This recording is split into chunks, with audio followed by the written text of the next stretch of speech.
egy kávéra. Nem csevegni jöttem. Láttam, hogy kikészített 5 embert, és hallom, hogy Cuttent majdnem halálra verték. Maga mindig ott van, ahol verekednek. Súlyos testi sértés miatt 10 napra elzárom. Beszéljünk végre egyenesen. Tudja, ki vagyok. Ugyanúgy letartóztathatom magát, mint maga engem. Ugye tudja?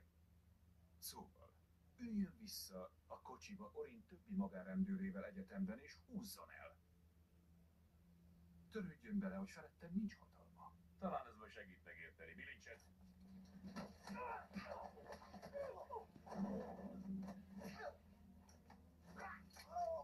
Na, hogy akarja csinálni? Játsszuk nagyban a játszmát? Ide hozatok 300 ügynököt, ebbe a kis porfészekbe, és felforgattatom az irodáját. Mikor végeztünk, szaladhat a háziorvosához egy kis hűsítőkenőcsért, hogy bekenje vele a sajgós segnyukát. Így akarja? Így akarja?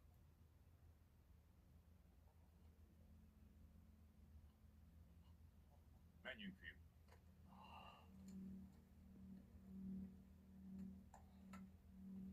Szálljatok be!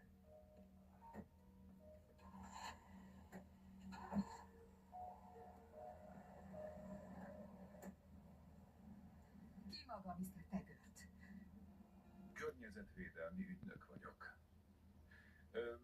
Információink szerint egy bizonyos cég nagy mennyiségű, erősen mérgező vegyi hulladékot helyez el a környező hegyekben.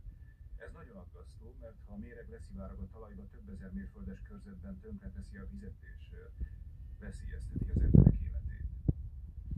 Miért gondolta, hogy hazudnia kell nekem? Tényleg azért jött, hogy rendbe hozza a portámat, és megismerjem, hogy ez is csak hazugság volt. Ezen a vidéken ezt árulásnak hívjuk, és itt nem így szokták.